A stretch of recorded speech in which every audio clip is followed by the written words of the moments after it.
ఇదేంట్రా మామ, నాగ చైతన్య కోసం సమంత గారు ఇలా చేస్తానని అస్సలు అనుకోలేదు. మ్యాటర్ ఏంటంటే, నాగ చైతన్య సమంత 7 సంవత్సరాల నుంచి ప్రేమించి పెళ్లి చేసుకున్న సంగతి మనందరికీ తెలిసింది. అయితే సమంత నాగ చైతన్యకి క్యూట్ కపుల్స్ అనే కూడా ఇండస్ట్రీలో పేరు వచ్చింది. కానీ సమంత నాగ చైతన్య కొన్ని అనివార్య కారణాల వల్ల విడిపోయారు. వీళ్ళిద్దరు విడిపోయిన తర్వాత సమంత చాలా కష్టాలను ఎదుర్కొన్నారు. ఏంటంటే, సమంత గారు గత 2 సంవత్సరాల నుంచి ఒక్క సినిమా కూడా చేయనప్పటికీ క్రేజ్ మాత్రం అస్సలు తగ్గలేదు. అయితే ఇండియాలోనే నెంబర్ 1 హీరోయిన్ గా సమంత గారు ఉన్నారు.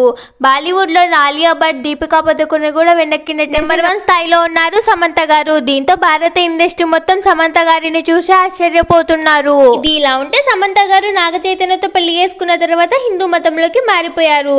అయితే 25 సంవత్సరాలుగా క్రిస్మస్లు ఎన్నో జరుపుకుంటూ క్రిస్మస్ పాటలు ఎన్నో పాడుకొచ్చిన సమంత గారు ఒక్కసారిగా హిందూ మతంలోకి వచ్చారు. అయితే కొంతమంది హిందూ మతంలోకి మారిన తర్వాత కూడా ఏదో మారిపోయాంలే అన్నట్టు ఉంటారు. కానీ సమంత గారు అలా కాదు. అభిషేకాలు, వ్రతాలు, నోములు, పూజలు ఎన్నో చేసేవారు. గుడికి వెళ్ళిన ప్రతిసారి మెట్టుకి దీపాలు వెలిగించుకుంటూ వెళ్ళేవారు. అలాగే తిరుమల కొండ ఎక్కడం అంటే మామూలు విషయం కాదు. ఒక క్రిస్టియన్ అమ్మాయి హిందూ మతంలోకి మారిన తర్వాత కొండను ఎక్కడం అంటే అసాధారణమైన విషయం. మామూలుగా కొంతమంది హిందువులే కొండను ఎక్కలేరు. బట్ సమంత గారు వెళ్ళిన ప్రతిసారి కాలినడకనే వెళ్ళేవారు. నాగ చైతన్య పెళ్లి తర్వాత నాగ చైతన్య గారు ఏ సినిమా చేసినా కూడా అది హిట్ అవ్వాలని సమంత గారు ఎన్నో పూజలు చేసేవారు.